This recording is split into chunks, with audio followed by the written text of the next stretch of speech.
एक गांव में एक छोटा सा चूजा रहता था। इसका नाम चुन्टू था।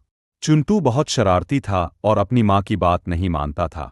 एक दिन चुन्टू अपनी माँ से पूछे बगैर घर से बाहर निकल गया और वो गांव के बाहर एक जंगल में पहुंच गया।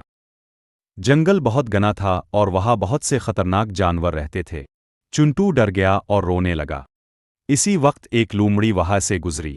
इसने चुन्टू को रोते हुए देखा तो इससे पूछा, तुम कौन हो और यहाँ क्या कर रहे हो? चुन्टू ने लोमड़ी को बताया कि वो अपनी माँ से पूछे बगैर घर से बाहर निकल आया है और अब डर रहा है। लोमड़ी ने चुन्टू से कहा, तुम मेरे साथ चुल्लू, मैं तुम्हें तुम्हारे घर छोड़ दूंगी। चुन्टू लोमड़ी के साथ चलने लगा। लोमड़ी इसे एक गहरे गड्ढे के पास ले गई।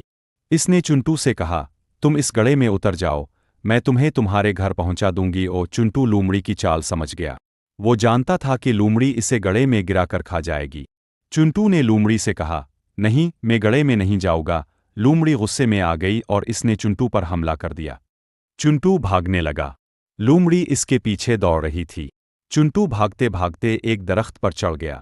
लोमड़ी दरख्त के नीचे खड़ी रही और चुन्टू को डराने की कोशिश करती रही, लेकिन चुन्टू डरा नहीं और दरख्त पर बैठा रहा। कुछ देर बाद एक शिकारी वहां से गुजरा।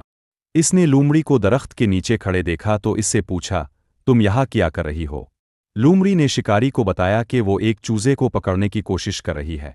शिकारी ने लोमड़ी से कहा, तुम चूजे को छोड़ दो, मैं तुम्हें एक मुर्गी दूंगा। लोमड़ी लालच में आ गई और चूजे को छोड़ दिया।